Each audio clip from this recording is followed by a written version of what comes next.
Hey everyone, this is Alaska from Call Out Culture.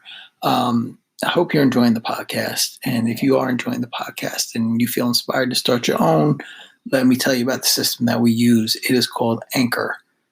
Best things about Anchor, it's free. There's tools that allow you to create and record and edit your podcast right from your phone and your computer. You can even add a song from Spotify directly from into your episodes. The possibilities are endless of what you could create, whether it's like music analysis or your own radio show or something that the world's never heard before. I don't know what that is. You figure that out. Not my job, yours. Anchor is going to distribute the podcast for you so it'll be heard on Spotify, Apple, and all the other podcast tunes you can use. Like all you do is you upload your podcast and boom, it appears in the other feeds. You can also make money through advertisements like this, or you can also set up like your own sort of Patreon fan support thing. There's no minimum listenership, and everything you need to make your podcast is in one place. So if you want to do a podcast, you want to be like us here at Call Out Culture, download the free Anchor app or go to anchor.fm and get started.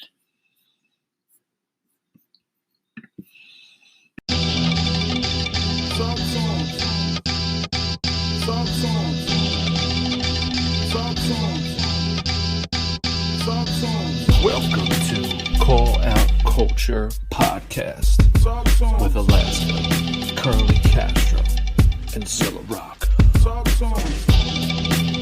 Yeah, we're here. Yo, it's Call Out Culture. We're just doing a fun live show right now. People just zooming through on Zoom. We got a 45-minute free account. So anybody responded on Twitter, you're going to be live forever in the archives of our wonderful show. Yep. Got our man Big R and SD. I'm Zilla Rocker. Curly Castro is he's spoken for this evening. Alaska's here. We were just saying right before we were talking about some rap dad shit like refinancing and fucking work schedules and funerals and fucking my mother's got fucking fractured bones and shit. It's just like real live old man shit going down. This kid I mentor tonight, he texted me out of nowhere. He's like, yo, he sent me a picture of his scalp and he was like, yo, do I do the straight razor or the clippers on my hair? I was like, you came to the right one, baby. I was like, boom, Manscaped clippers. Bang. Take the clip off. You're good to go. But anyway, that's a real story. That's not even a Manscaped plug. That happened tonight. Wow. So That's wild. I told him, I was like, yo, COC 20. Cop that Manscaped shit. You know what I mean? Get that shit right now.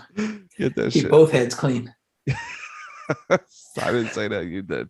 So yeah, we're doing an Ask Me Anything live joint just to have fun and then miss a lot of chaos and wild shit happening in everybody's lives right now. So we got our man Big R. What's up with you, man? What's up, guys? How you doing? Chilling, man. Good, man. It's actually the tail end of my birthday. Just got off from a vacation. Look at Oh, you. happy birthday, man. Feeling good. Thank you, guys. Yeah, feeling good. Hell yeah. Try not to work.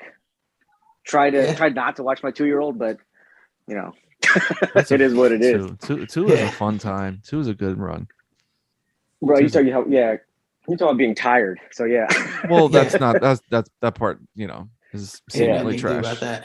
You can't handle that shit.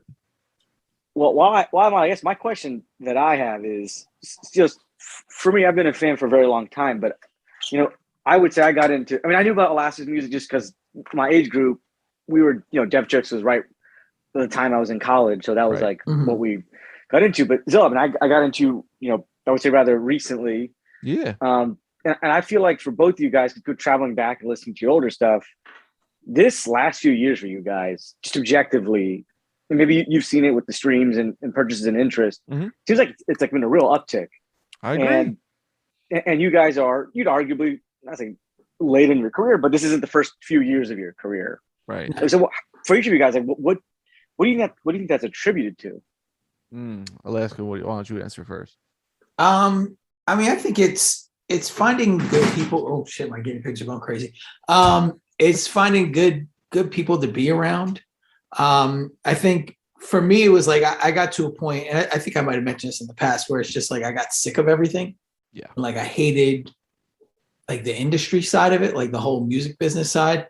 And I thought that I didn't like rap anymore because of that. But once I got away from it, I realized like I just hated all that shit. Like I really love the rap, and I fell back in love with rap again and like rapping. And I found like a group of people that I like working with, and there was like this energy when I first started. Like you would write and make songs to like impress your friends, Mhm. and especially if your friends are dope. Like, you know, I was fortunate enough to be like around a lot of dope people back then, and I'm fortunate enough to be around a lot of dope people right now. So it's like you're sort of like trying to keep up with them and make them impressed and like make them smile. Like, there's nothing better than like when your friends hear some shit and they just laugh because it's dope. Like, and that sort of, to me, like become my my driving focus in a way. That's dope. I never got to be that jaded because I was never that successful. So I feel like, I mean, I got that jaded because I was never that successful either. man, shut up, man. I was putting your records on shelf release day, making $6 an hour at the time. So I think for me it's just I think the technology and timing of everything, honestly. I think that's just what it is. It's like, you know, like you can't, like with stocks, like you can't time the market. It's just your time in the market. Mhm. So I feel like that's what it was for me. So like being around, you know, Billy Woods and NASA and Elucid, like knowing all these dudes for almost 10 years, you know, being asked to do their shows or hang out or like meeting Blockhead at shows and being around people, you know, like Rob Sonic and like B Dolan and Blueprint and Slug, just being around these people for years, like none of them put me on, you know what I mean? But I feel like I put myself on. So Mhm. I've had a lot of luck with Chong and you know, like Herbnet taking a shot on us and Passion of Voice Records. But ultimately, like I feel like it's because of me personally from my own shit. And then on top of that, it's like Wrecking Crew is, you know, the tall tree that caught a lot of winds. And that was like Mhm. always our hope. So I think as all of us collectively got more eyes on us, and then because of that, like me being on a Shrapnel record, that helps me clearly. And then the show, the podcast is huge. Yeah. People like fucking podcasts, and we do it a lot. And I think, you know, I think you would agree with this, dude. I think the topics we cover and our point of view, it's like it just gives people something new or something they loved and a new way to think about it. And then us talking that shit coming from like an artistic place, not just like being a critic. You know what I mean? Like we're critics about it, but we're also on some like we're dissecting it as technicians too. You know what I mean? Or just saying, you know, we're in awe of somebody. So I think like all those things just for me has culminated like in the last couple of years of the company I kept, the crew growing, the podcast taking off. I mean, I think that's really it for me. I don't really think I have like a moment when people were like, I don't have like a universal thing to be like, I don't have Def Jokes. I don't have Shrapnel and Backwood Studios. You know, we're like Small Pro had like the Sean P album. Like I'm on that record, but people didn't like flock to me off that. So I just kind of been around a lot of shit and time in the market. I mean, you know, I'm old, you know what I mean? So that's it. You know, there's nothing else I can say, but that's a good question, man. So we were just talking about shells right before, so we know you found us. Oh, yeah. I mean, I was just gonna say that you know, mutual internet friends with Shell, so I was interacting with him about hip hop and wrestling, and that's how I found Things That'll Rock, one of your records, and then the podcast itself. Bang. And I'm just not going to praise you when I ask these questions, but you know, I don't listen to many hip hop podcasts. It's probably what? just you guys. Oh shit. And you know, I got a little kid and I got a busy job, and Right. so it's just pretty much you guys that I would listen to pretty much every episode. Mm. And I can tell you which one like is like, okay, these guys got me hooked was the, I don't know, it was Albums of the Decade one where I think Curly Castro named 3 albums I never heard of entirely. And yes. A Cavalier was one of them. And I just realized like I'm just missing so much. Yeah, man. You know, and so I guess I don't know if this is revealing the secret sauce, but like what gets you to check records of people whose names you don't know, right? Like because I would say you guys are my number one source for people I've not found in my own circles of friends. Thanks, man. But so what gets you guys to check out something, or you know, is it friends or is it like you're just curious how you guys discover music? For me, it goes with appearance. Like if the artwork is crazy, or if the person has like an interesting look or something about the visuals, like that's the first hook for me. If I've never heard of someone, then it'll be like repetition. So if I see their name sprinkled in with people I kind of like and trust, or someone I know that's kind of solid, I'll go with it. And or if like someone contextualizes this person in a way that I'm into, then I'm like, okay, so but they're like, if they're like, fucking, they're like, Red Man meets Nick Cave, I'll be like, shit, I gotta hear that. Or, I'm just making something up. But like, if someone said to me like that, I'd be like, oh, cool. Rather than like, yo, they're dope. I'm like, well, sure, but how? Like, how are they? And who? Like, in what way? How do we figure this out? So I'd be interested. But I've said on the show, like, I hate almost every new artist, so I need to like wait for the hype to die down. And then I remember like that with Lupe Fiasco. I hated that motherfucker. I hated Drake. Then I'm just loving these dudes. But they were, everyone's gassed up on them, and I'm like, well, they can't be good. They can't be good. Like Asher Roth, he still isn't good. I mean, I didn't fall for that one. Yeah. But everyone else, I want to come around on my own time because I'm a contrarian jerk off. So yeah, I'm kind of the same. I mean, usually for me, it's like if somebody has a dope guest verse, I'll see if they got something going on, or like I find a lot through Twitter. Like honestly, just like sort of scrolling through. If I see somebody I know post something that looks interesting, I'll click on it and I'll see. And if I like it, I'll dig into it. Video is more likely to get me than something else. But I mean, that's how I found that dude Lou, LU. Oh, did of you? Ulysses. I was just gonna ask about that. Yeah, Yeah. that was. I was thinking about that because that was the first time I heard of him. Was on the Human Zoo record. I'm like, this guy's incredible. He's hilarious. Yeah, I bought his entire dope. catalog. Damn, dog. Get him. He had a little Nice. like a sale on his little 2-pack EPs that he comes out with. Yeah, I did the same thing. I bought all of them for like $13. Yeah, Sold. It was he's crazy talented and funny. And Yeah, he's real funny. Oh, we got a new song coming out actually. Oh, shit. For awesome. the next 2-pack.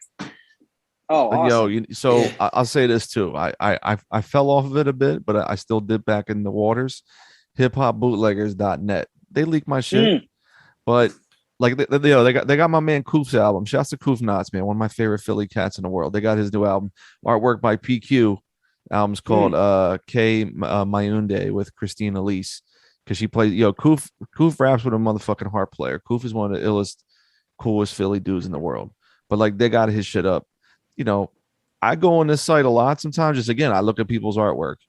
And then I'll see like if the artwork's cool and the title's cool, I'll see if they got features, anybody I know, or if there's a video. And I actually found like mad people, like producers through bootleggers, like a lot of beat tapes and shit. And then I'll circle them around to some people. But yeah, you know what it was? Because like I didn't want to bookmark it because I was like, I'm gonna get like some malware or some shit. But but like they've been bootlegging me for like 10 years, man. So shouts to hip hop bootleggers.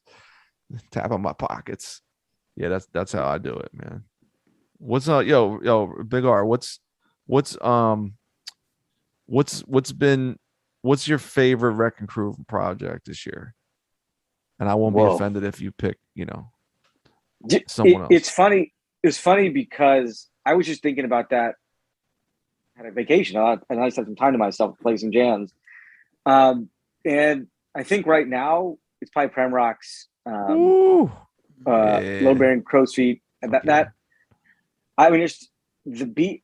I don't know, that kind of Western mood, generally, like Wild Western kind of movie mood, and like some of those beats on there are just like you kind of get zapped into that space. And I catch like little like quips from him.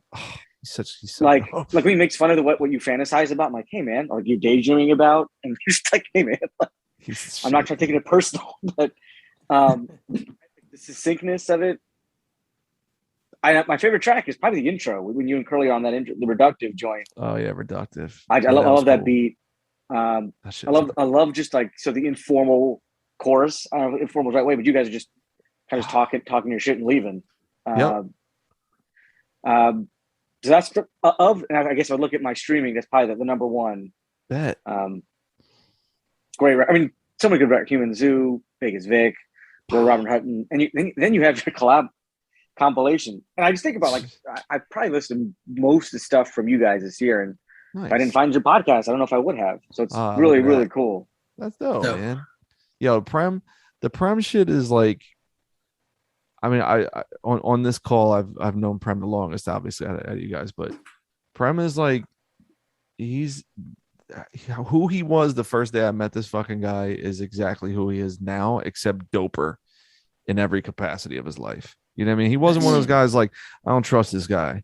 They're like, he's a little full of himself, or like, not as good as he thinks he is. He was fucking aces from the very beginning. The first time I met this dude, it was like me, Brzezowski, DJ Halo, Mo Nichols. I forget who else was there too. But they brought us up from New York. Like they fed us fucking like turkey burgers and pasta and shit.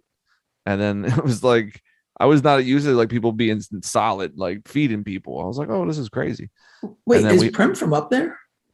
Well, this is before he was living in Harlem. I think he was living in like Corona or some shit. Oh, okay. I thought you said that they brought you up to Brzezowski. Sorry, my bad. Oh, my bad. You know, I meant to say New York. And then so we played like behind some coffee shop. It was an ill venue. They fucking packed it, and then it was great. And then we just got cool. But who even back then, like I did a beat on his record for Mark's Wild Years, which is all Tom Waits samples, and that's when I was like, we're best friends because you love Tom Waits, and I should have thought of this idea because I love this motherfucker. Like I used to have a poster framed of Tom Waits in my old office at my old job, from like Rain Dogs era, and so he didn't know I knew that. And he asked me to make a beat, and then Woods rapped on that shit. And that was like when Woods was like first making noise with History Will Absolve Me. And then Woods came to the show. We met, and I was like, oh shit, that's who that guy is. But Prem's like that. It's just dope, like watching him. It's all about like time in the game, bro. Like Prem is just, he was like the first that I knew that was just like making it happen overseas. Like he was just made up his mind one day, like I'm gonna tour, I'm gonna hit up every fucking person in my life, high school, college, around the way, New York, Philly, like who knows people in Europe, whether it's your cousin, your brother, a DJ, and that's what he did. And then he did it like Dolo, just went out there like and made it happen. You know what I mean? And just like was like an adventurous type of dude. But yeah, Low Bearing, man, shit. I was lucky enough to see him perform a couple of them joints at the Arm & Hammer show in Philly. And him and Castro were like trading songs and then doing some shrapnel shit. And I did a couple songs with them. But I was saying to him, I was like, bro, afterwards, I was like, bro, how did you not perform Next Left Up Ahead? I was like, bro, seriously? So I told him, I was like, yo, in the set, you got to do it. If Castro does this, you have to follow it with Next Left Up Ahead. Like the rest of your dates. He was like, I'll do that. I was like, all right. I was like, I just can't believe you didn't do that song. So that was the only note I had to give him. But yeah, it's an album that's like, it's a good point you said about going for rides. You know what I mean? It's a great like road trip record. Previously on Great White Buffalo. What's up, Duderino? It's me, Darko the Super, and you're listening to the Call Out Culture Podcast. This episode is sponsored by Great White Buffalo in select theaters and streaming on Bandcamp now. Darko the Super and Dean Freeman's Great White Buffalo from You Don't Deserve This Beautiful Art, the label that brought you Watered Down Demon Fuzz and Big Baby Ghani's greatest hits. That's right, uddtba.bandcamp.com. The mad genius producer behind MF Grimm's The Hunt for the Gingerbread Man 2 and psychedelic hits from the Hellhole Store combines forces with Rumple Romeo himself, Dean Freeman, who brought the world classics like Buy My Baby a Car and Nookie in the Mail. Don't miss a Great White Buffalo listening experience, or you just might regret it for the rest of your life. Now let's get back to your regularly scheduled programming. Fish and grits and all that pimp shit from the Call Out Culture Podcast. Great White Buffalo. Les, you got any questions? No, I mean, Good. I'm stuff. good, man.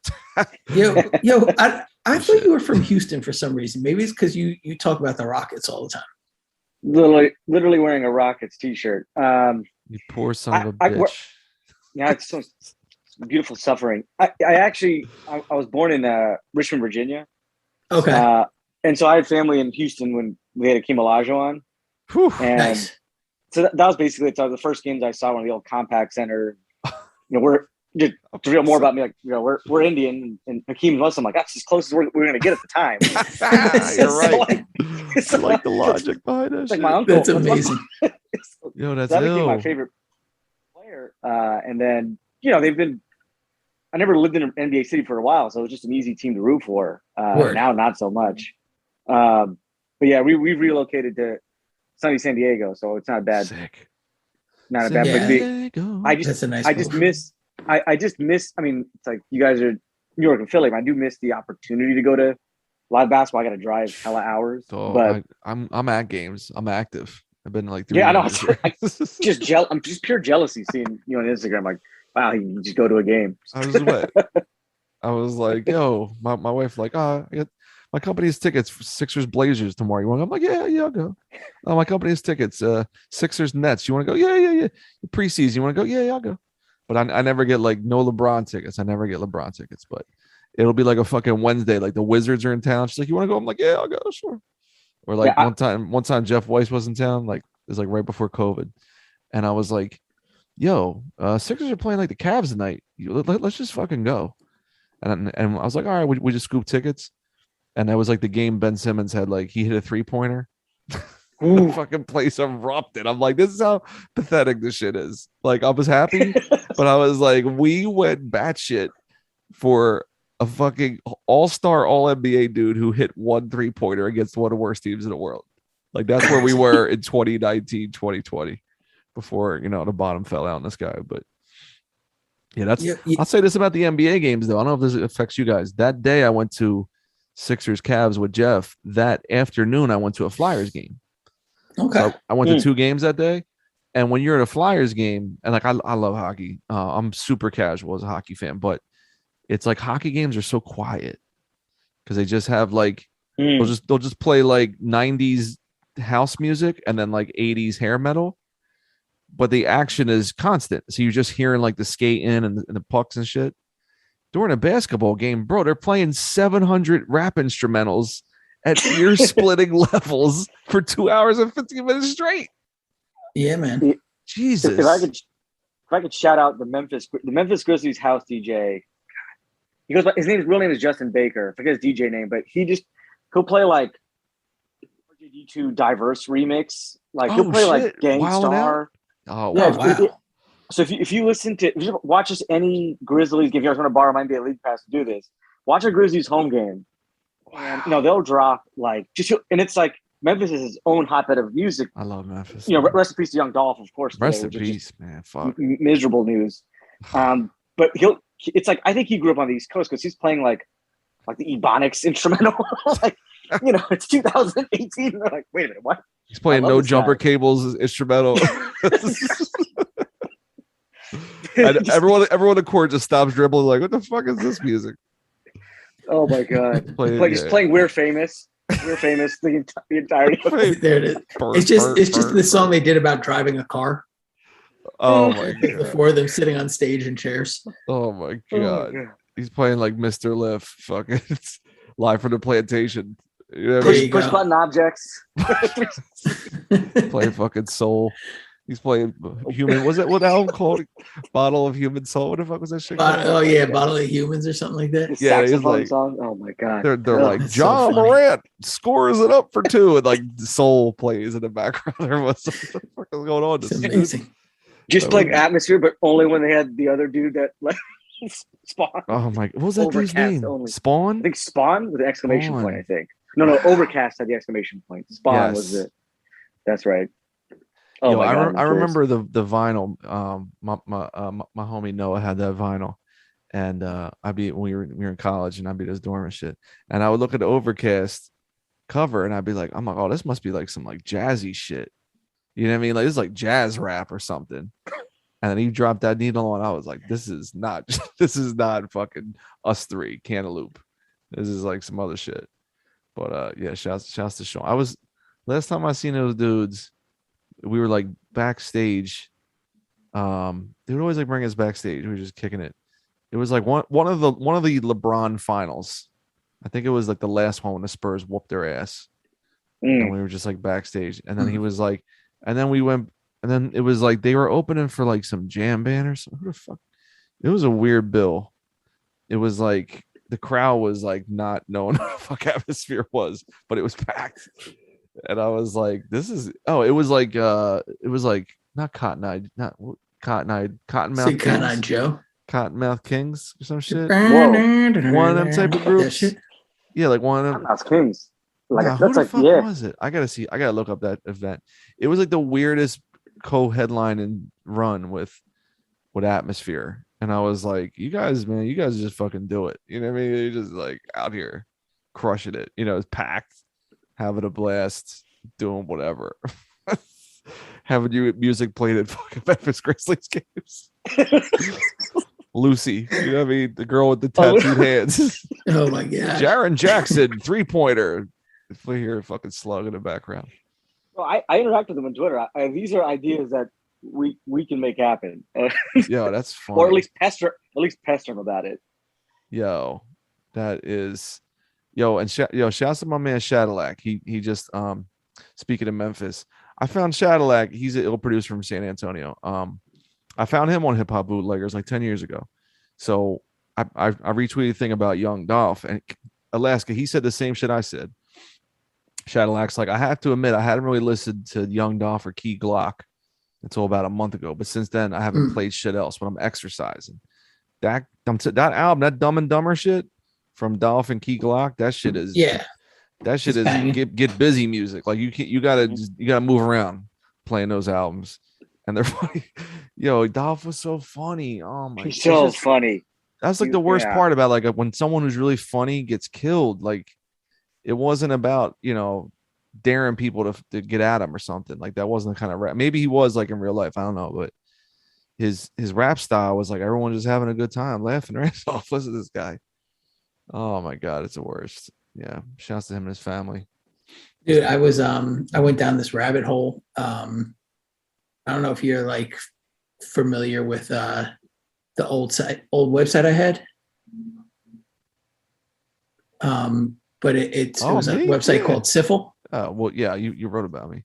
Yeah, so that's what I was trying to find because I realized I gotcha. covered like everybody, but like it's only like archives up right now. Oh shit! But I pulled up some of like the reviews and shit that we did. Wait, what was it? Siffle. It's SYFFAL. For shut your fucking face and listen. My man Rapswell on the mix.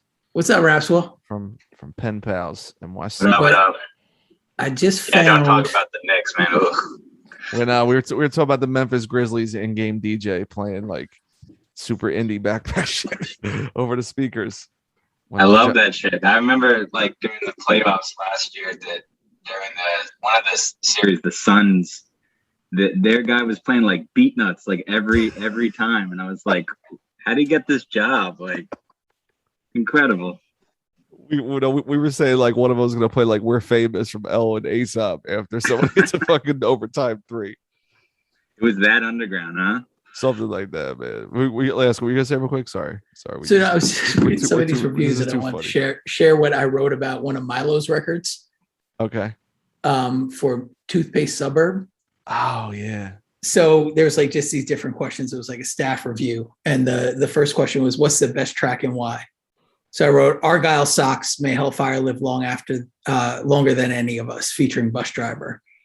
Dreamy harp laden beat, Milo doing Milo things, Bus Driver killing the hook. I'm a sucker for Bus Driver's voice. He's like Nate Dogg of Hellfire Club, but I want him to wear more bowler hats. I recommend listening to this record while dealing with seasonal affective disorder. It's the kind of album that brings you back to yourself. Milo's the kind of rapper that is vague in his openness. By the time you're done, you feel like you woke up after a night on LSD, semi-foggy, spiritually refocused and recharged. But This was not as funny as the first line from the Cancer for Cure review. Oh. Cancer for Cure is a beast of an album. It leaves my pants covered in milk stains and my left extremities numb from the rush of blood it sent to my groin. I still have goose pimples and my gut is in a knot, and I haven't listened to the fucker for 3 hours. LP's really fucking outdone himself here. Why did you quit blogging, man? What the fuck are we doing, man? I had to like just decide between music and blogging. I didn't have time for both. All of us have faced that crossroad. Blogging for free. Rapping for free. Shit. Which one could I do and potentially meet women? Blogging. I mean, I'm at that point. I'm staying home regardless. But my old blog, I think it's went up to the blog heaven in the sky. I used to have one. It's called clapcowards.com. I used to update the shit out of this shit. If I could shout out, this is less about me, but a friend who passed away. He used to be boys with actually Peter Rosenberg back in Maryland. And he started blogging when we were like in 8th grade. This is like Jesus. 97, 98. Yeah, and Hell like yeah. you were about wrestling and hip hop. That's what we were into at the time, and so we would get tapes. And so I was in 7th and 8th grade. I was a little younger. We would get like Jay Zone sent us all of his stuff. So I was listening to Jay Zone super Oh early. wow. Oh, that's awesome. Pac FM, all those guys. Pack FM. Like, and I remember like he went to like SOHH. Remember that was SOHH.com? Yeah, Yes. Society So of Online they- Hip Hop. Yeah, they had like awards for bloggers or writers at the time. And it was called Hip Hop Reviews with the Z. Yes. Later I turned remember into that, yeah. SMH.com. Yeah, so I wrote for them too. This was me and them Wow. at the time. This is like Web yeah. 1.0. Yeah, no, we were posting links on Real Player. Fuck yeah. Like, Yo. Wait, it's not the Twitter feed hip hop reviews, is it? no. That's no. DJ Like, Flash from OHHLA, right? Okay. I Because think, there's right? like a hip hop reviews Tumblr. yeah, that's different. Yeah, weird. Okay. This is like free everything, just like building blocks of like HTML. Gotcha, we gotcha, ended up, gotcha. He actually got to go to like block like these awards for like at the time there weren't that many, and he was like this Shocker. 10th grader. Especially shouts to Dave Ellis. He passed away in 06. Shouts to him, man. Yeah, He hit a man. lot of, he got us into a lot of shows that we wouldn't get into otherwise. Like I saw Cannibal Ox as a kid. Oof. Alaska, I probably saw you. Wow. Wow. Fucking full circle. Yeah, Now right. you're on the Zoom chat. That's right. Alaska threw his like sweat rag at you. You were like, whoa. Who was it? One of the shows when we were giving out free socks?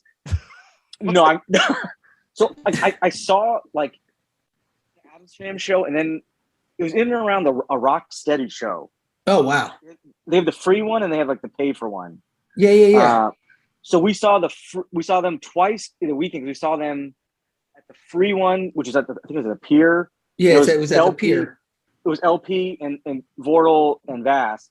Mhm. I remember like I don't know who closed, but it was like a call for elections or something. I remember being like, "All right, like bring Ken Ox back on." I mean, and then I saw God, I don't know where we saw them separate at a smaller venue. That's why I thought some more Adams Fan people were there. Mm. Was it? I'm trying to think. Because I know there was one rock study that I put a show on at a place called North Six in Brooklyn Mm. afterwards, and it was like I had started promoting shows. I threw like 4 straight shows that were like banging. Mm. Like one was like it was like us, Blueprint, like we brought out all Waitlist. It was like all Stronghold. It was like sort of like that was like the first one. That was cool. Then the next one was like it was Hangar 18. And the thing about promoting, I always made Hangar 18 open, right? So it was Hangar 18, fucking Canox, and I want to say Soul Position. Wow. And then I did one where it was like it was Hangar 18, I think maybe Rob Sonic, Aesop, and Copyright. Wow. And they all like Yep. packed. Like it was like a 600 seat venue. Mhm. Everyone filled. And then I was like, fuck it, I'm doing a show afterwards. And I stacked it. Jesus. It was like 7 acts. It was like, oh my God. and the headliner was like, it was like Murs and Illogic were the headliners. But because there's so much other shit going on, like I didn't think like I didn't have like that mindset where I was like, oh, I'm like competing against every other show in the world right now. I thought like I'm the fucking king of promotion. People are coming Clearly. out. You're the best. So it was that, but it was like Low Deck opened, Ooh. and he got fucking like vodka drunk on stage and pulled his dick out. Oh my God. Yeah, I was like, what is going on? It was terrible. Jesus. Yo. And then I had you know that dude Briz from Philly? Yeah, Bruce. He was on that night too. I brought him up. Sure. Yeah, because he was cool with Diggs Darklighter, Shouts to Diggs. We got and Diggs on. I just always thought he was dope. Like I thought that dude Briz could kill it, man. Yeah. I don't know if you guys ever heard him. It was like Briz this is nice. sort of like underground Philly cat Super underground. from Yeah. like the late '90s. Really, Yep. he had like a couple singles. He's Big 12. I don't know what happened to him. Yeah, Briz. but Briz he is was dope. real dope. He was like real like just Philly street shit. Yo, I got a question for Rapswell. Yo, man, keep it a buck. Do you feel like because people can rap all the time now, like literally can rap all the time, what technology and put out a lot of music, and people will check the music or buy it or, you know, vinyl it out. Be honest. Do you feel like people just aren't creative anymore? That's a very like general question. I don't know. Because think about this. I- Here's my point of view. Because I say it to you like this, right? Because you know the game, you know the hustle, right? There's collectors. There's a new set of people that want to spend money on rap now, which is great. But I feel like because we all have access to them, and they're spending cash, which is great. I feel like no one's like sitting back being like, "Oh, I'm gonna make the best shit." It's like I gotta just keep cranking the wheel. Your thoughts. No, it's a good question. I've seen this kind of this question going around Twitter recently. So yeah, I forgot who was posting something like this, but it was in regard specifically to like that exact type of thing, where it's like people are just, you know, they're establishing some kind of, you know, productivity, and their fan base, and then it's just kind of like, oh, we're just going to be rolling out shit and I come at it from a couple different perspectives, man. I come at it from like a listener, and I come at it as a creator, right? So so as a creator, I mean, that's not how I ever intentionally, you know, like approach making music. Like I've always just like made music just because each project was special to me, and just because I have to. Like I don't have a choice, basically, whether or not to create. It's just something I have to do to maintain sanity and to have fun. But with that being said, like I do think, I mean, being perfectly honest, like I do think that like at a certain point you reach a level of comfort where like you're just doing what you feel really comfortable doing, and going outside of that box is scary, right? So that's the point of it from a creative. And I'm always just like, I'm the type of person that like is very like, I self-analyze myself a lot. So I definitely I am always thinking about how I don't want to do that. Even if I am doing it, I'm always thinking about how like I am going to do that next level shit on my next project, you know. And it's gonna happen whether I'm, you know, 40 or 50 years old. Like eventually like I'm gonna make that, you know, that project that I feel satisfied that I broke the mold. Now, with that being said, as a listener, like I do see it as like, oh shit, like people really do, like honestly, not I don't think, you know, anyone's gonna care about this, but like the Griselda people, for instance, right? Like I'm not even saying that they're not creative, but they're a good example of people who people see them and they see what they've done, and they try to like take that as like some kind of, you know, precedent for like, oh, we can just make a bunch of music and we can put it out and it's all going to be good. But it's like they can't even necessarily do that all the time themselves. So how is anyone else? Like they're kind of an anomaly, I think. Like, so for the most part, long-winded way of saying that, like I agree with you. I think that it's like a lot of it, and a lot of it just has to do with the era that we're in, like the way people, you know, digest music. It's very much based on this like quantity over quality thing, and it's like, you know, who like you have all these people who are like dumping out music, right? But who can we think of that has maintained a presence? Like I can really only think of a few, and I'll just name one that is like coming to mind, like Cavalier. He's a MC who like he hasn't put out an album for like 4 years or something like that. And I still run that one back. I find it very high quality, but like, and he's managed to stretch it, videos, and but that's not the model these days. Facts. I love that. That was brought to you by Manscaped. That was ill. Yeah, I mean, we gotta get you a care package.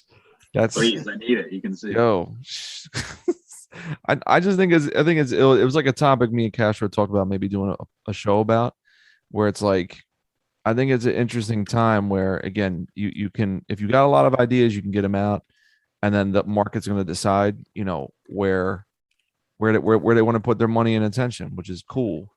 I'm just wondering, like, do I need 5 projects from any artist in a year if 1 is great and 4 like, well, okay, yeah, all right. I feel like it's more just like, I feel like like you said, the quarterly drops, because Griselda works like a fashion line. Every quarter they have a record. Yeah. And I feel like Pray for Haiti's still the best. You know, I don't need anything else from them all year. Like, nothing's fucking with Pray for Haiti. I think quality control is quite difficult, especially when when you see like basically that there is an appetite for it. But Right. the question is that appetite becomes a little bit like almost like junk food, you know? So it's like, oh, like, I mean, I've completely fallen off of like West Side Gun releases, and Right.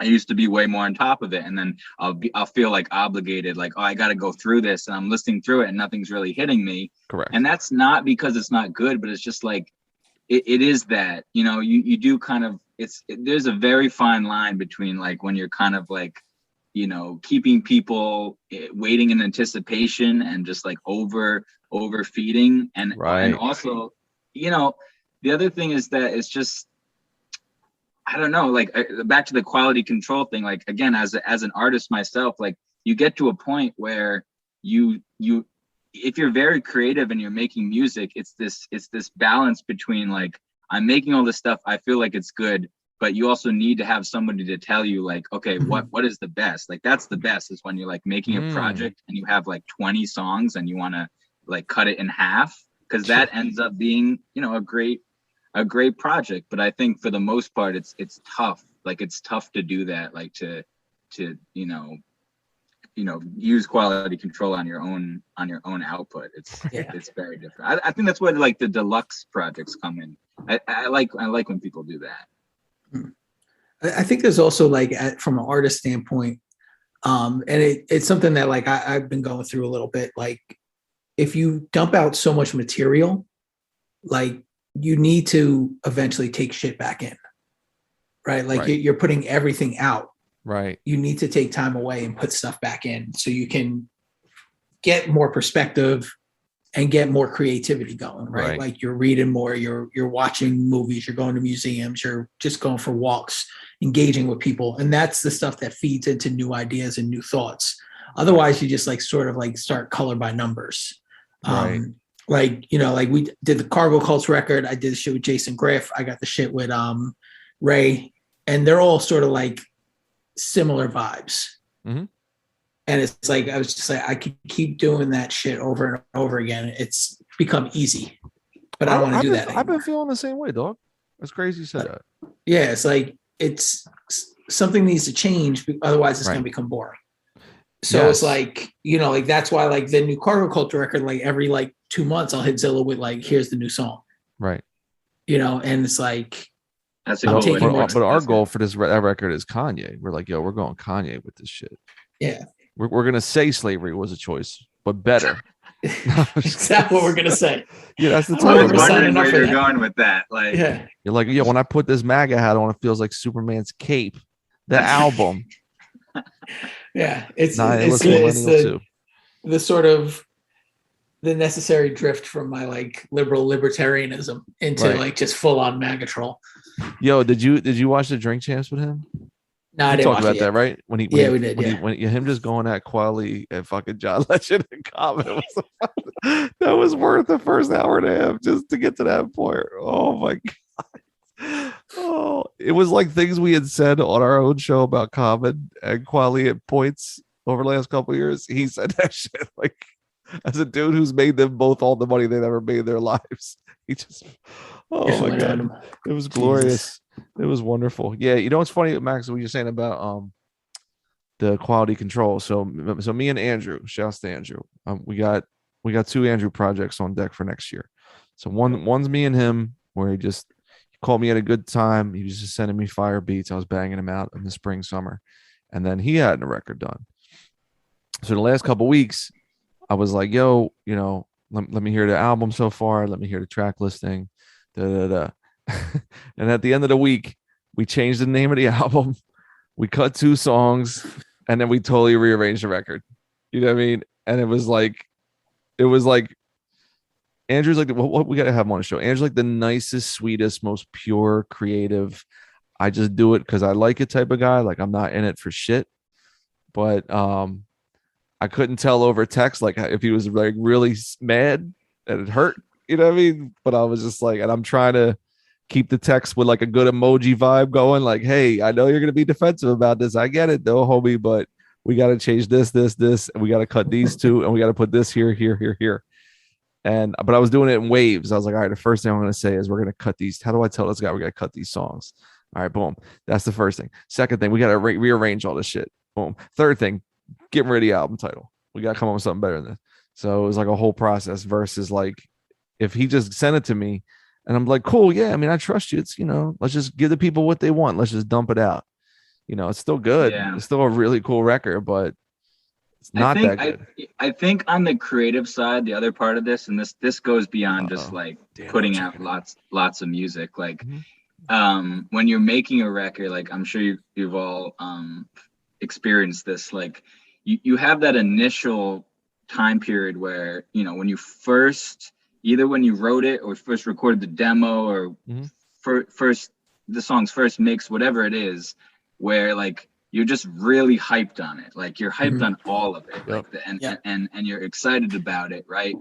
And the challenge I think for an artist is somehow maintaining that level of excitement when actually releasing the music. The other part of that is that you have to do what you just said, Zilla. Like you have to actually edit yourself, and you have to take some time. Like there's an important like rest period between that initial like honeymoon, whatever you want to call it, where you're just super psyched on this new creation, right. And then if you give it 6 months, it doesn't have to be that long, but you give it enough time where you haven't heard it at all, you go back to it, and if you can maintain any of that excitement for any of those songs, then those are the ones. But if you have a little bit of like distance between it, and you're like, this shit was dope, but not what I was thinking, but this one still has like longevity, but like how do you, that's the conundrum, right? Like how do you fit both of those things? So right. By the time you're putting it out,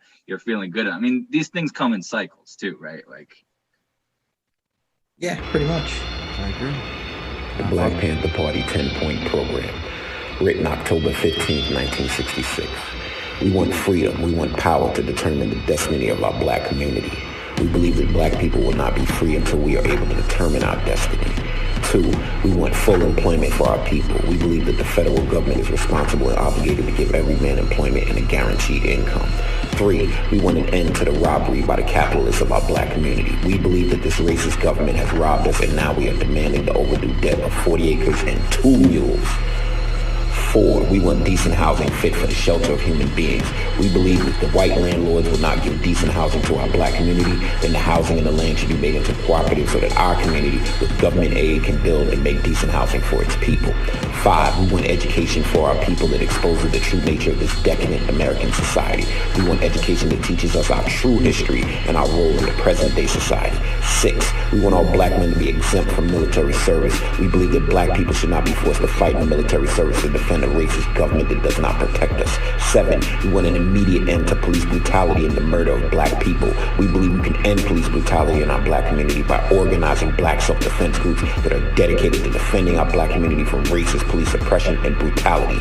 8, we want freedom for all black men held in federal, state, county, and city prisons and jails. We believe that all black people should be released of the many jails and prisons because they have not received a fair and impartial trial. 9, we want all black people, when brought to trial, to be tried in court by a jury of their peer group or people from their black communities as defined by the Constitution of the United States. We believe that the court should follow the United States Constitution so that black people will receive fair trials. 10, we want land, bread, housing, education, clothing, justice, and peace. When, in the course of the human events, it becomes necessary for one people to dissolve the political bands which have connected them with another, and to assume among the powers of the earth the separate and equal station to which the laws of nature and nature's God entitle them, a decent respect of the opinions of mankind requires that they should declare the causes which impel them to this separation. We hold these truths to be self-evident.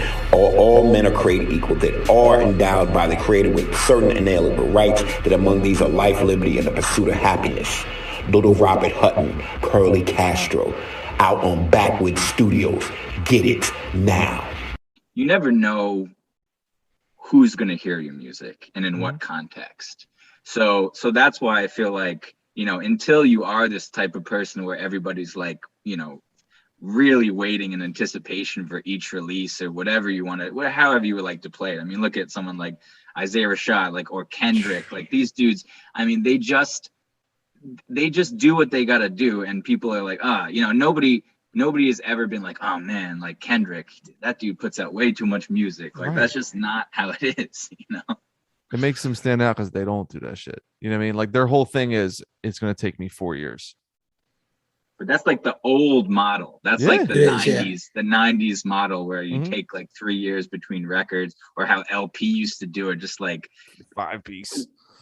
I mean, it's just not how we're just not in that era anymore. It's just not what it is. But and it's a lot of it is just because music is easier to make. There's less of a barrier for putting out music. It wasn't always just a creation. It's like by the time you finish the record, you have another year to like figure out how you're going to put it out. Like we could record an album tonight, mix and master it, and drop it by the weekend. You know what I mean? Yeah. And like, you remember Stax Selecta used to do that shit? He would do one with like Saigon or like Freddie Gibbs. Remember that shit? Yeah. Like 10 years ago, I'm like, no one plays this shit. Like no one's ever talked about that. Like, I mean, that was the height of disposable music. Like now, at least, like I gotta find that shit. There's like a bit of a culture around music, but there was like a period where there was like people were just like whatever. Well, like, I think that was because it was like nobody figured out the worst era of rap, which we talked about on our show. It was, but it was also the end All of an days. era into a new era. Like it was kind of like Wild West. Like we're seeing that in a lot of things in our culture right now, Right. where it's like the old guard is dying and there's a new guard forming and there's a war. There's like a legit war between the two factions going on. And it's right going now. on Who's gonna outside. survive? And no man's Yeah. safe from it. No You man's know. safe from it. But that's not. what was happening. And it was like it left artists just in the lurch. So people were like, I don't know, but that's fucking stupid mixtape. People Yeah. are gonna buy it, you know, or it's just gonna end up on a website. I'm not gonna make money off it. Yeah. Yo, So- Static Selecta and Saigon made 11 songs in a day for this album. Yeah. All the day's work. I can't name any of the shit. Yeah, And I was checking can't for that. even name I was one a big Saigon song. Saigon. Only thing I know about Saigon is he was on Entourage. Dude, yo, the biggest fuck up in major label history the last 10 years was the Saigon situation. Greatest story never told, and they just couldn't. They just forgot to tell it. They didn't. Yo, he was on Entourage. He had Just Blaze. He had Come On Baby with fucking Swizz Beats on the hook, Just Blaze beat. The remix with Jay when Jay was retired, and they were like, "Let's not put this out." Like that's amazing. Didn't he end up getting himself like locked up or some shit? Def C coming in. Oh, what's up, Def C? Yes, Saigon. Def C. Saigon. What was his most recent law enforcement interaction? Man, I'm really regretting opening this Zoom link. Sorry, man. Nah, it's all good. I couldn't even tell you. His most recent law enforcement interaction. Yes. I mean, they came to pick up his body after Vado. Ooh. Battle.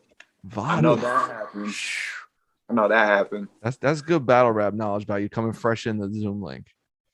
Man, that's all. That's like the only thing I can really recall recently that Saigon has been a part 2007. of. I just found a news link. Rapper Saigon was arrested yesterday after police allegedly found a gravity knife inside his vehicle. What year was When they this? searched his vehicle, they uncovered a knife similar to a switchblade. What year was this? 2007. Okay, it's been a while. It's been a while since Saigon. Wait, had interactions. in 2020, it was announced that he signed to Tech Nine Strange Music. Oh, I remember that. And Yes. he has a project under the label, an EP called 777: The Resurrection. That's Oh, that- random as hell. That's like a shadow economy. That whole world where like these dudes are doing like 150,000 units and none of us know, and all we do is listen to rap. And we have no clue. Here's the other thing I know about That shit Saigon. is awesome. He was from Spring Valley, New York, and I only know that because like a lot of my best friends were from Spring Valley, so I used to spend a lot of time in Spring Valley. Wait, so And- he's from upstate originally. He's from Rockland. Yeah, he's from Rockland County, New York, which Oh, is about damn. like 45 minutes out of the city. Ooh, Okay. Yeah, it's like a big Haitian area. damn. I had just heard someone say something about Rockland on some show I was watching. I was like, oh, that sounds nice. That sounds like a nice area, Rockland. No, Rockland sucks. What's popping in Rockland? what's Yeah, poppin'? it's just like a weird. It's like budget Long Island. It's like- Well, Saigon did have that one verse on the Roots album that was pretty fire. that was dope. That was Nah, dope. the album, I thought the Just Blaze album was really dope. I think it just kind of came out after its moment. Yeah, that's what you're saying. It We were actually saying right before came you out? came in. Yeah, it Yeah. came out like 4 years ago. They put it Wow, I out. had no idea. But we were saying right before Dev C came on, like how that whole Atlantic Records like totally fucking this guy up when everything was built for him to cash in, from the Entourage shit, mixtapes, the Come On Baby remix, Just Blaze. Remember like MySpace updates? They were like using that shit to tell people about what was going on. We're doing a fucking Public Enemy type album. We're gonna do Ice Cube. Like what Run the Jewels was, like they were trying to build the Saigon album to be. We're gonna take it back to the fucking 90s. It's like political and it's gangster, but it's street and it's got a lot of knowledge, but the beats are hard. And then And that it shit was- just I bricked. remember the other thing that people were excited about was it was going to be fully produced by Just Blaze, or when he- mostly produced by Just Blaze. And we hadn't really heard him work with anybody on that scale outside of like Beans and Jay. right. And then he So- kind of like jumped from him to Jay Elect. Remember? Mhm. Yeah. Yeah. Kind of like that Saigon shit fizzled. Because remember they were like arguing and they were going like public about it, and then there was all this fucking crap. And I'm like, I'm watching Entourage every week. I'm like, here he is. The whole season's around fucking Saigon. He's the star playing himself as a rapper named Saigon on a fucking huge show. That's great They're like, promotion, man. yeah, and they're like, let's Here, not. put there's this a good out. question. There's a good question, Zilla. If you could play yourself on any TV show, what would it be? New York Undercover. Boom. Oh, look at that. I gotta do it. That answer is very on brand. I gotta do Yeah. it. It's either that or a more current show. I mean, because I'm watching it now, the rewatch, I would be me on Atlanta, because I would be like a total shithead. I would just be like, yo, you gonna put me on, right, Paperboy? You gonna put me on? I got this mixtape. Like every single fucking person the encountered on the show is like, you put me on, right? You gonna put me on? I'm midway through season 2. That's the best. That's one of my favorite parts of that show. They're like chilling at some bar and some guy comes over, and then at the end he's just like point blank. He's like, yo, put me on. me on. And Ern tries to say something. He goes, shut the fuck up, man. I'm not talking to you. I'm talking to Paperboy. And he's I like- will. My bad. I interrupted. No. you. This is your podcast, man. I'm just a guest here. I just showed up uninvited. You know what I mean? I'm drinking Everyone off- did. Everyone is uninvited. They just Yeah, showed I mean- up. That's the point. Paperboy is probably the most realistic rapper I've seen depicted on film. Like, Yeah. like that. Like I remember watching that first season and being like, oh, like I know Paperboy. Like I know, like I Yeah. have friends who kind of, have gotten to like that episode Woods where he's mourning his mom. I just paused that one Yeah. earlier Yeah. today. So I had Like to take a that one, break. and it's kind of like reflective between that and kind of the backstory throughout the first 2 seasons that you learn about his past is super realistic. Like most rap, even Dave, which is basically like, you know what I mean, the Lawrence Welk version of Atlanta. That like even even Dave, he strikes me as like a caricature. Like he's trying out a persona, but Paperboy is like the one rapper I feel like is like he's 3-dimensional. There's complexity to him as a human being. There's like complexity to him in terms of how he approaches the music business and all of that stuff. Like I really do feel like he's probably the most realistic depiction of a rapper I've seen ever on TV or in film. And he has like this sort of introversion and low grade depression too that every single rapper I know has. Yo, he does. And the funniest part when I'm watching it again the second time is like, I wish I could just own the Paperboy song. Yeah, Paperboy, all about that Paperboy. You ain't getting money. I love that shit. But it's like, it's clearly Donald Glover rapping that shit. And then Paperboy, yo, what's up, Bird? It's me, Paperboy. You know what I mean? I'm like, they didn't even like let Brian Tyree Hill rap the shit in the studio. Because every time you see, he's got the deepest voice, and the song comes on. He tries to do that one. He's like in a Spotify type of streaming spot, and they want him to do a set. He's like, "Yo, what up?" And the music's playing in the background. I'm like, dog, that doesn't match like your voice. But then the whole surrealism when they had like a black dude playing Bieber, like they don't give a fuck. It's whatever. I mean, the Paperboy thing too. Like, I hope that it's not like the Michael K. Williams syndrome where he plays a really great character for a very long time and never gets the recognition he deserves for it. Because I think he's excellent in that role. Yeah, he's Like, amazing. I was watching it again today, and I was like, I've seen him and pop up in other things now. Like he was the voice of Miles' dad in Spider-Verse, which was great. He was so good as that. Yeah. But then I was watching like this horrible, trashy Netflix movie with Amy Adams. It was like a knockoff of the Hitchcock shit. I know what you're talking about. Yeah, like the Woman Next Door or some shit like that. Yeah, it is one. Yeah.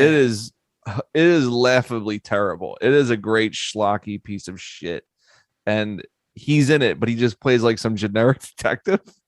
I was like, why the fuck is Paperboy just playing like some dolt in this? Yeah, he was dope in Godzilla versus Kong.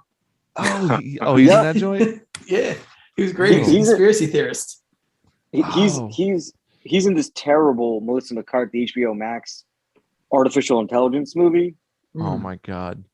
And he plays like the effeminate assistant. Like his range is crazy. He's super. He's super Melissa talented. McCarthy, man. She's having a rough go of it, man. I feel like Lakeith Stanfield is more likely to just become Lakeith Stanfield in every role. Yeah, have you seen that rom-com? It's not a rom-com, like just like straight like romance movie. I think it's him and Tiffany Haddish. Issa Rae. You mean the it's Issa Rae. Oh, I'm sorry. Yeah, it's Issa Rae. Did you watch that joint yet? Nah, I haven't. It looks very like sensual. You know what I mean? Where he's like well manicured and shit. It's interesting because I thought he was like just seeing him kind of in the background. Like I thought he was excellent in Selma. Like he really didn't get like a whole lot of screen time, but I thought he was great in that movie. And that was an instance of him, legitimately stepping into a different role.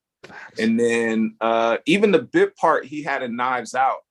Oh yeah, kind of like typical open Knives Out. Yeah, he was great in Vice Principals too.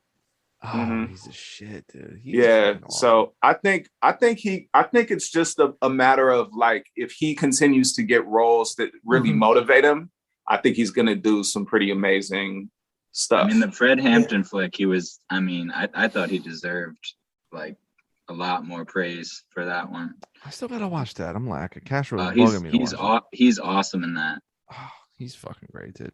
He's one of the best. I didn't realize that he was in If Beale Street Could Talk. Is he? Yeah, he was in Get Out. He was a dude in Get Out. What's up, Renee? He was in Get Out. He's in BoJack Horseman. BoJack Horseman. Yo, his shit in Atlanta though, like the one part I just watched the Champagne Poppy episode where he just appears like next to the pool with homegirl, the smoked out chick from Snowfall, where she's like on an edible and she's wilding, and he's wearing like black Adidas track pants and like a Matador jacket. He looks fly as shit. I was like, yo, only this dude could pull that look off. Where he's like talking about she's in a giant simulation and she's fucking stoned out of her mind. He's like, where are we from? Well, actually, there's higher intelligence, like the way he talks. Wait, who are we talking about here? Are we talking about Paperboy? Oh, okay. I'm still talking about Paperboy, so that's what I'm saying. You're like, oh, look, Brian. That's why I was like, he was in those movies. I don't remember him in any of those. Oh, right. So Brian Tyree Henry was in Joker for like 5 minutes. Yeah, what was good. And then he was also in If Beale Street Could Talk. He literally has one scene. That's what I'm saying. Like, I was like, I didn't remember him at all from that. It's excellent. He's the dude who comes home from prison and tells Fonny what it was like for him. Okay. Like he was sitting at the table smoking the square. Yeah. That's a great movie, man. And the score is fucking unbelievable. Well, yeah, naturally. Shouts to fucking Beale Street. I got engaged right off Beale Street. So Memphis is my shit. Going back to Big R's thing about Memphis. Everyone real quick, everybody chiming into the show late. Everyone's got to watch the Memphis Grizzlies basketball broadcast to hear fucking late 90s, early 2000s indie rap instrumentals playing. According to bro. Oh, I can't wait. I gotta watch it now. They're on TV with the John Did they do Tribe by 12? They have to play Tribe by 12. They play that shit at Knicks Tribe by games. 12? I was gonna say that. Oh my god. Yo, they have to play Tribe by 12. Agent Orange? No, Agent Orange. Tribe by 12. Mike Zoot, What If? They were playing that shit. You know what I mean? Oh, here comes Jason Griff too. Immortal Hey, what's up, Technique. Griff? They're playing a fucking Industrial Revolution 2 when fucking Dylan Brooks dunks on someone. They're like, oh, he jammed that one. You hear Immortal Technique. What was that song? What's that Immortal Technique song where like someone gets raped or some shit on that album? Oh, Dance with the Devil. Dance with the Devil. Jesus Christ. They're not playing that at a basketball game. That's just gonna get fired. Nah, Memphis, they are. They don't give a fuck. They don't care. Wait a minute. Cut this shit. Yeah. Damn, man, why don't you pump the shit up so we can fuck with my eardrums a little bit? All right, bet. Hey, yo, this is Chubzilla, one half of Sons of Andre, with the late Scorsese Lord Jones. Scorsese and I have a record together under the name Sons of Andre called Dungeon of Doom. It features some of my happiest production yet and some of Scorsese's best writing. It is available on limited edition cassette and CD and at every digital outlet you get your music from, as well as insubordinaterecords.com.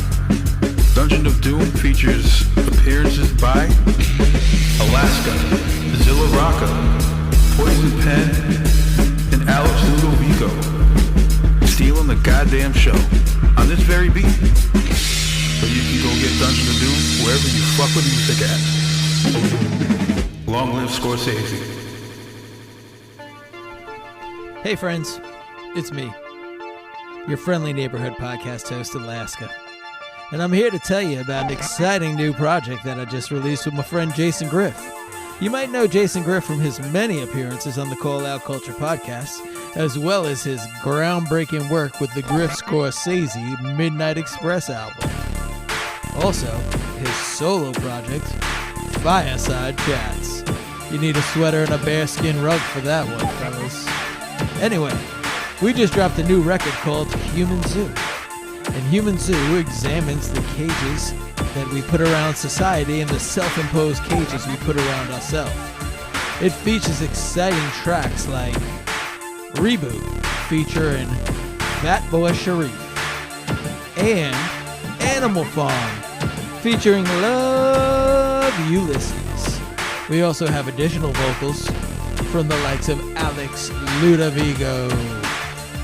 Not Ludovico, Ludovico with a C. See what I'm saying there, people? And Prem Rock. And then the All Hook All the Time track, featuring vocal stylings from Curly Castro, Zilla Rocca, Def C, Rob Sonic, Breezely Bruin, and Open Mike Eagle. If you like the rap music, folks, you're gonna want to get this record. It's a must-have for every true aficionado, and you could get it at insubordinaterecords.com. Alaska, out. You know what Immortal Technique concept track, which is a sentence I didn't think I'd say in 2021.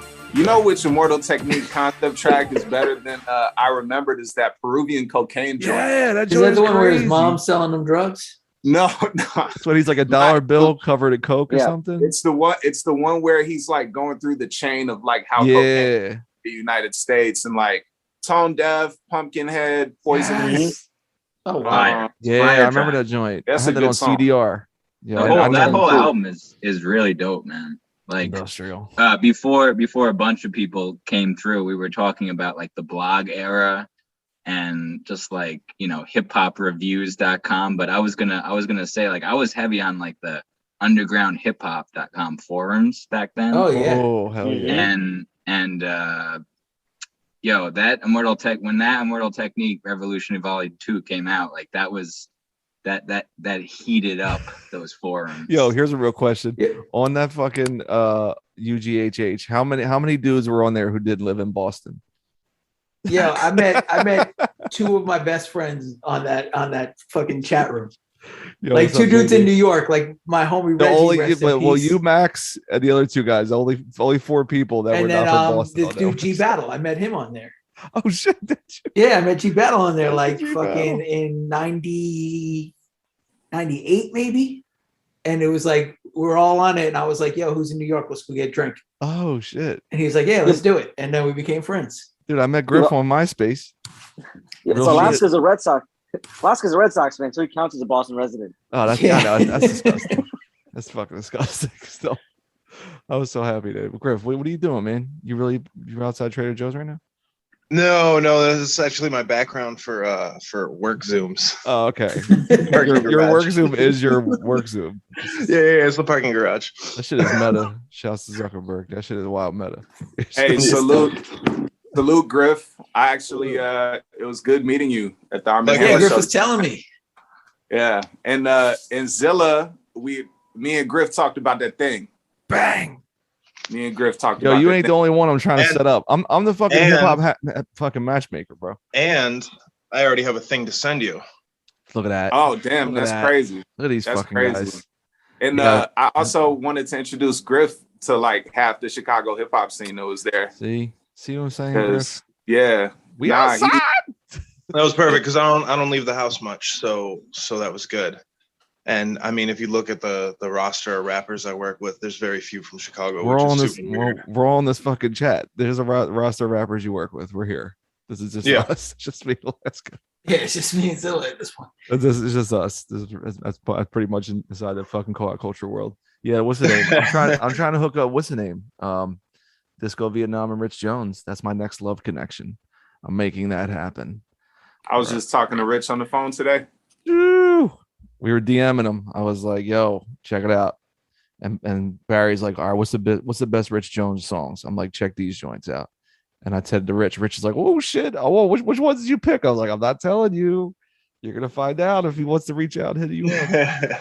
So I'm trying to make that. And Barry's like was posting a bunch on Twitter today. Yeah, Barry's like, "Yo, I just make all these beats and post them. I don't know if anybody likes my shit." He's like, "I feel like the hot girl at the dance everyone's afraid to talk to, but I just want to have a conversation. Like no one talks to me." I'm like, "All right, man, I'll be your fucking A&R." Look, the joints he gave you for Vegas Vic were ridiculous. They were absolutely crazy. So I got to get to him before you get to him, or before Ghostface gets to him, or Flea Lord, or whoever is gonna wind up reaching out to this man for beats now. Mercy. He's ready. I got a quick question to derail everything, but I heard there's a really classic album dropping on Friday.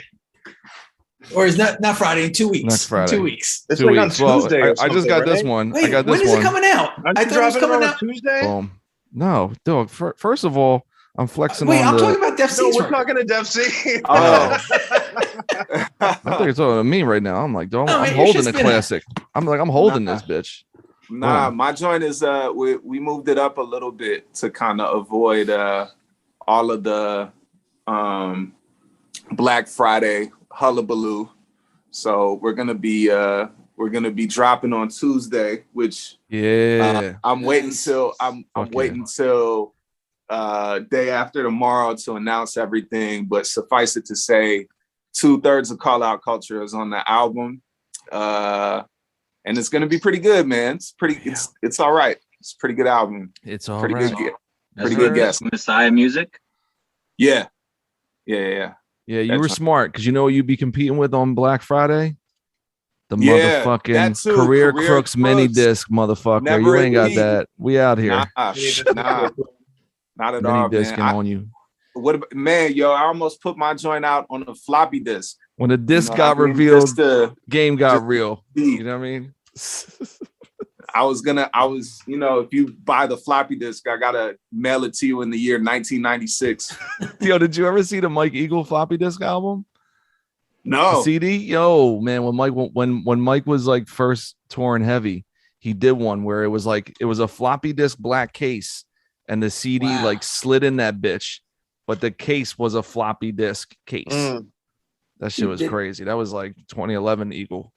Did I ever show you the flexi disc that we put out on Pig Food Records? It was like the ones that you would get in an old magazine. Oh, nice. Yeah, it was like for they used to do this like annual skateboard single where it was like through some skate shop.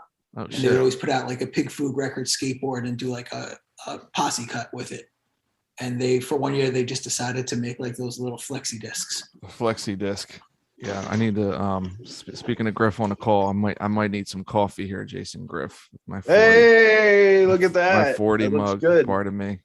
We're just merch whores. That coffee's gonna hit different next year, but you know. Yeah, you know, I'm just. I just every time you're posting pictures of yourself with a coffee mug, it's a Beatles mug, and I'm like, nah. Because my dad gave me that joint. I gotta upgrade. I know you're about that Beatles life. Yo, anybody on this call want books? I've been trying to sell these joints. No one wants them. I got the 33 1/3 on the Gray album, Danger Mouse, and the 33 1/3 on Let It Be. I gave away my Dilla Donuts one. Anybody wants these? Let me know. I'll mail it to you because I'm going to post office Friday. They're yours. Have you been listening to that Prince Paul podcast? The newest one? No. He's got one where he just like goes add through all those books. Oh yeah. I saw that. I did not. I've been listening to the MC Search joint with Doom. Yeah. Which Castro screams on me because I'm listening to it. I'm like, man, Castro ripped that up. I was like, man, you didn't even listen to it, man. Yeah, he went too hard on that one, but I understand. It's only because like they just give you gems from everyone around that era that's not known, which is cool. But I gotta get on that Prince Paul. Prince Paul is just like the funnest guy to listen to talk. It's pretty dope. Like he has like Pasta Noose on there, and they talk about nice. Steely Dan. Oh, they love Steely Dan. The last one was Danny Brown talking about a David Bowie record. It's pretty random. It's fucking cool. I guess what's it called? The Prince Paul joint. It's called like the 33 1/3 podcast. It's only on Spotify. All right, well, fuck that. Whatever. Fuck that. Yo, There's only one podcast. Call Out Culture. You goddamn right, Maxwell. Goddamn right. Anybody else that wants to do any ask a question? We're just having this is what we do normally. Where's Castro? He's indisposed this evening. Oh, okay. He's I don't know what the fuck is going on, but yeah, he's doing some shit. That was my question, and then all my other questions were questions for Castro. Sorry. Well, you can ask me. I talked to him twice today. All right. You want to ask him about the OKC Thunder and how fucking pitiful it's going to be for that team? I mean, the foreseeable 3 years. Ultimate process, but yeah. Yo, Griff, how did it feel to get smashed in the Call Out Culture Fantasy Basketball League by me last week? I wouldn't really call it a smash. And you won by like 60 points. It wasn't much. It's like a beating. That's a fair beating. It's an L. An L is an L regardless. At the end of the year, you know, your record is who you are. You know, I feel like I have good long-term prospects. I have a giant 6'6" fat baby coming back soon. Zion? Is that Zion? Yeah. Oh yeah. You know, I was playing the long game with my draft strategy. I took LeVert and Brooks and Zion. So I knew I was going to take a couple extra L's at the beginning. Well, I was happy to give you one from me to you. All right. Well, I'll see you again. I'm playing Castro this week. Currently, I'm in first place. As he expected. gave me my only other loss. Yeah. Oh, I'm tied. Oh, there's 3 people. Okay. One team's called the LO Nutmeg Sham Gods. And I think is that Rob?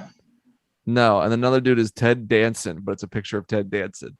But it's Ted Danson, like DANCIN. And then I think Dan O is Rob. Rob's in 4th place, $100 headbands. I don't know what the fuck that is. Okay. Is that some drug shit? What does that mean? You know what I mean? $100 I have no headbands. idea. And then I thought it was a Cliff Robinson reference. Oh, maybe it's that. Someone's team is called Shaq Happy, and it's a picture of Shaq just smiling. That's their basketball team. I think that's Dan O. Dan O came in. No, Dan O's like something boom bap. Oh, and then we have Shabam Sadiq Bey. Someone has their team. And then we have Brett Brown Noseball. That's my homie Max. He's dead last. And then Premmingway's Shotgun. Prem's 1 and 3 right now, getting his ass beat. Ouch. Yeah. So there you go. That's the Call Out Culture Fantasy Basketball update. He drafted Ben Simmons. Oh my God! He did draft Ben Simmons. The poor fuck. Hey, supporting mental health. You gotta do it. He's supporting mental health with Ben Simmons. All right, anyone that jumped on actually have any actual questions? That's totally cool. If you don't, you guys can play the background and kick it. We're just having a fucking ball tonight, drinking some filtered water on the Call Out Culture Emergency Pod. I just want to say, enjoying the podcast. And what do you think of the Blockhead Aesop album, if you haven't heard it? Great question, JD. I interviewed Blockhead last week. It's going to run on Passion the Weiss couple weeks from now. So we talked about it. He told me about it when Spirit World Field Guide dropped, where he was like, "Oh, me and Aesop actually have an album done." I was like, "What? This new album just came out." I just think it's really dope to hear Aesop back with his friend, and the beats are totally different from the last 4 Aesop albums. You know what I mean? So I'm into it, man. It's just like, and he's picking like different pockets on a couple of the joints. You know what I mean? Like it's like track 4 or 5. I still got the track titles. The one track with Woods, he's got like a totally different flow. And there's like 2 other ones where like he's challenging himself, but it's just Woods is on there, right? He's not. Yeah, credited. he's doing a hook. He's just doing a background hook, but uncredited. But he's like I said to Block, I'm like, listen to Aesop at this point. It's like saying to someone like, what's your favorite Tim Duncan season? It's like, I don't know. They're all fucking excellent. Like 1998, 2003, 2011. I don't know. They're all fucking great. He's all like, they're identically phenomenal. So that was my view. I don't know if anybody else heard the album. I listened to it today, actually. Nice. Yeah, I just saw it dropped. I thought it was only a single. I didn't realize it was a full record. The single that came out is amazing. Jazz hands joints. Yeah, Block said that Aesop told him to take out the drums. And then Blockhead was like, these drums are slapping. I actually really like them. What if we just put them on the hook? He was like, okay, we're friends. But they didn't even do that, though. It's just the instrumental at the end, I think. Yeah, and then the chorus, the drums, but that's it. And the drums are fucking crazy. You're like, okay. It's really good. Yeah, I thought the record is amazing. I mean, his last album was just so good. It's just one of those every time I listen to a new A$AP Rock record and it's as good as these ones, I'm just like, yeah, it's just uncanny. It's like how the consistency with this dude is just unreal. And also, I think that this one, I don't know, he stretches out his vocals a little bit on some of the songs in a way that I hadn't heard him do. And it's kind of interesting. It's like he's using his voice in sort of a new way at times. Yeah, it's just always dope to hear them together. Like there's a couple tracks on there that are just unreal. He's got some crazy storytelling joints on there. He's a master storyteller. Now he's like mastered of the flow. You know what I mean? Because now he's like bending shit around and doing whatever he wants with it. It's like he's also low key like hilarious too. Like there's some really funny lines, and it's just like the way they present it. It's sort of like a stand-up, comedian where it's like it's the way you say it, and he's good at like delivering the punchline, like pausing it, stretching it out, or like hitting. He's been that good since fucking like Bazooka Tooth to me. You know what I mean? Like knowing like I'm gonna take you down on a pathway you may not get, but at the very end I'm gonna give you a cookie. Like boom, here it is. You know what I mean? Even if you're missing shit. Yeah, man. That's real shit. All right. Well, we're whittling it down here, guys. Oh, it's core 4 here. Yeah. I hope on this free account I have, I'm hoping it's still recording because at the beginning it says it's still recording on my side. Okay. All right. So I got the thing. Yeah, that's good to know. But I think we've been at it for almost 2 hours now. Close. Yeah. Well, something like that. Well, me and you were just like talking and no one was here for a while. Shit. And then everybody just started sliding through late, like all cool. Like, oh, I'll just be 40 minutes late. You never want to be the first person at the party, man. It's like you have to lie to those people. Like my parents, they show up like a half hour early for everything. So I gotta tell them it starts an hour later than it does. So they get there like appropriately late. Appropriately late, yes. Yeah. That's a good point. I like that shit. Well, we thank you guys for rather than like when I'm trying to shower after cleaning the house. Yo, that's my wife's parents always show the fuck up when I'm getting out of the shower. It's the fucking worst. Like I don't even have time to put the Manscaped products on. I hear them downstairs. I'm like, yo, You know? I gotta put the fucking Reviver on. Jesus Christ. Exactly. Try to stay fresh. Well, my sponsors, man. Yeah. It's all facts. And Oh they my just God. don't really know about that COC 20. I mean, They just don't know. They don't know that the 20% off. It's right there for the don't know. taking. Jesus. They don't know. Fucking They don't know asshole. that 20 minutes early is. Couldn't make Yo, it work real quick. You know, speaking of podcast ads, you know Casper mattresses, Mhm. right? Remember they were like running fucking podcasts for like 2 years. Yeah. They went public like a year or two ago. Dude, their stock fucking cratered. Really? They're about to be taken off the fucking market, dude. Wow. I actually got a Casper mattress. Do you? Yeah. Is you rocking with that one? It's all right. It's not that different from like Mattress Firm or. Yeah. I mean, it's just like, it's like, okay, it's a mattress. Like we had a like a Tempur-Pedic, Okay. which was really nice, but it was like too small of a bed. Okay. We were like, we need a bigger bed. Okay. And, Fair enough. So we were like, let's get the king size, but we couldn't like drop $3,000 or whatever it is for a Tempur-Pedic. Dude, my wife lusts for a Tempur-Pedic. So now my daughter sleeps on the Tempur-Pedic. Sure. Okay. Yeah, my 12-year-old has a fucking Tempur-Pedic. She has no idea how. Just bad like her that, the leg is gonna lumbar be when she support, turns, like, fucking 20. incredible in here. This lumbar. Yeah. Oof. She's gonna have to get like a shitty dorm mattress. She's gonna be fucking like done. It's gonna be Dude. so bad. Yeah, shouts to Casper. Well, fuck them because they don't sponsor us.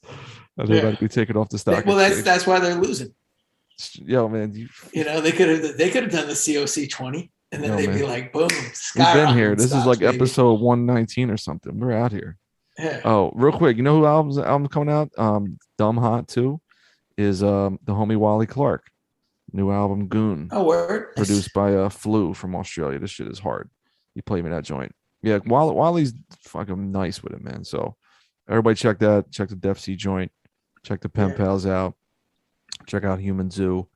Vegas Vic vinyl is shipping all over the world. If you're at Amoeba Records in Berkeley, it's on the shelf. Go scoop it up. Is it nice? Yes, sir. We're out there Oh, in yeah. Amoeba. Yeah, man. And then what else? Never at Peace, Career Crooks. All pre-orders shipping this week. Mini discs almost gone, which is I never thought I'd say that out loud. Mini discs are almost gone. That's But they are. amazing. It was a fun time to do that. And what else is fire? I've been bumping. Oh, I've been boning up for the Alaska episode that you know about the next adjacent and greatness. Yeah. But it's been a fun journey. Yeah. I'll leave it at It that. should be at least Listening through the to. first couple records. Yeah. So I'll after I stopped recording, I'll let on to you guys. You guys doing about- a Shaq episode? Yeah, Shaq Diesel. Shaq Food and Return. Yeah. It's all about the Sega video game. We're just gonna talk about that for 2 hours. Where he just like walks around punching people. Gonna talk about the time that he dissed Karl Malone. Oh my god. And how Gold Bond is the most hip hop powder. Oh my god. Is it fucked up that when he talked about Kobe, how my ass tastes? Now that Kobe's gone, can we talk about that still? Yeah, bro. You can Oh, talk my- because that how my shit's hilarious. That shit was hilarious then. And it's hilarious my now. ass It's Ken. Oh, it's Ken. It's Ken. It is Ken. Oh my god. All right. Well, we're gonna chat briefly as we pause this one, but thanks for everybody who jumped on the Ask Us Anything impromptu episode. Everybody be safe out there, have fun. Shouts to everybody who came through tonight. People that couldn't come through, maybe we'll catch you on the next one. Call Out Culture, I'm Zilla Rocca. He's Alaska. We'll see you next time. Call Out Culture.